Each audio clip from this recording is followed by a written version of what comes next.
राम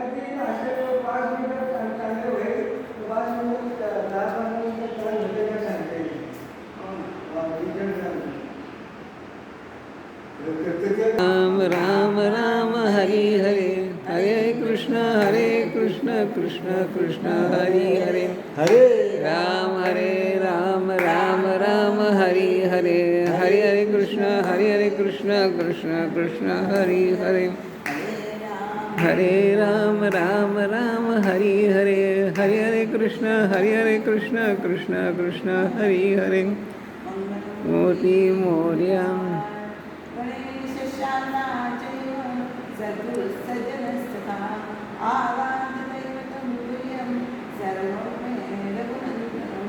गुरुर्ब्रह्मा गुरुर्विष्णू गुरुर्देवो महेश्वरः, गुरुः साक्षात् परब्रह्म तस्मै श्री गुरवे नमः.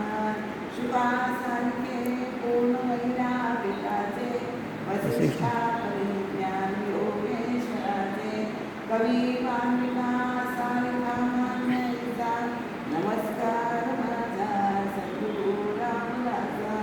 मला वाटते अंतरित्वामसावे, तुझ्या दासी बोध व्हावे.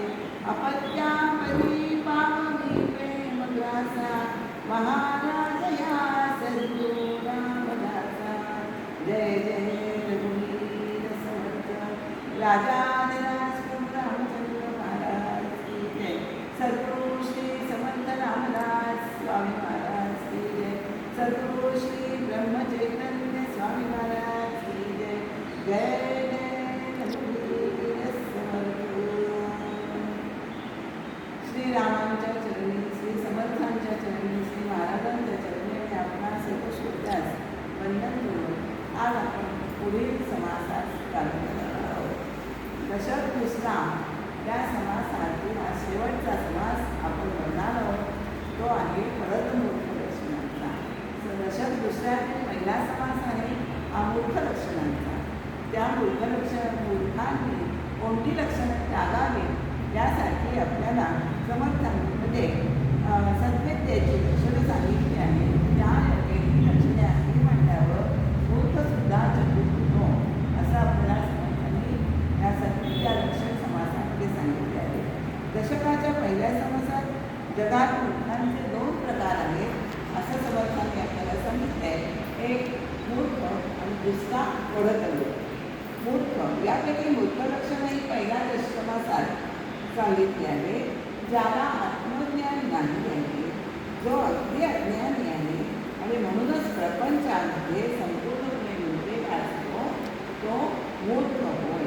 म्हणजे त्याला तसेच संधी सुधारण्याची संधी प्राप्त होऊनही तो त्या संधीचा लाभ घेत नाही, तो अत्यंत मूर्ख आहे असं समर्थांनी आपल्याला सांगितले आहे. हा अज्ञानी काय करतो? मूर्ख की अज्ञानी असतोच, प्रपंचात त्याला अतिशय आसक्ती असते. म्हणजे प्रपंचाला सर्वस्वी खरा म्हणतो आणि असं म्हणून तो जगत असतो. तर या अज्ञानी माणसाला आपलं समर्थांचा म्हणतो हा समाजातील अत्यंत स्वार्थी आहे, विकारवश आहे, कुविचारी आहे, भोगी आहे, विलक्षणी आहे, विलक्षण आळशीपण आहे असा माणूस तुम्ही समर्थांचा मोठा आहे. आणि प्रापंचिक माणसामध्ये देहबुद्धीचा जोर अधिक असतो, तर विरक्त पुरुषांमध्ये आत्मबुद्धीचा जोर अधिक असतो. त्यामुळे प्रापंचिक माणसाच्या जीवनात देहबुद्धीचा जोर अधिक असल्यामुळे होतं काय की प्रापंचिकांच्या जीवनामध्ये द्वंद्व आणि अंतर्गत द्वंद्व आणि विरोध निर्माण होतो.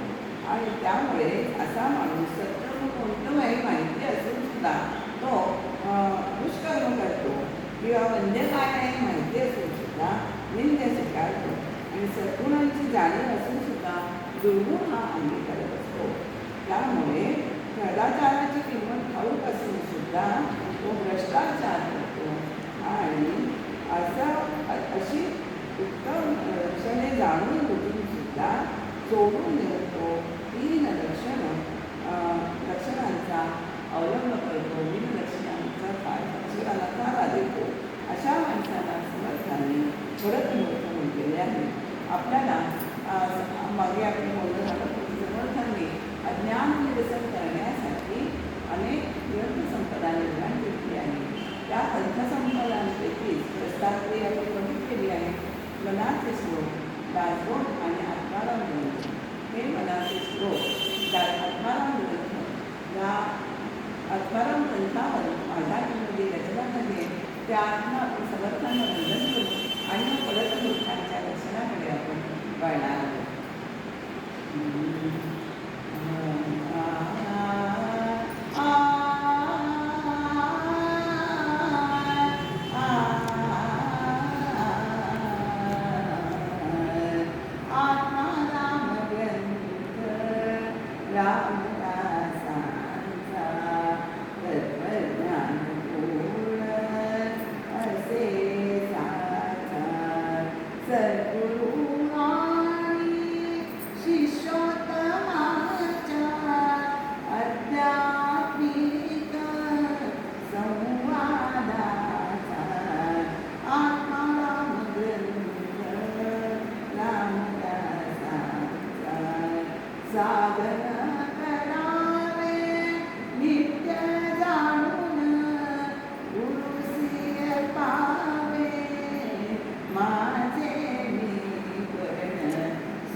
समर्थाच्या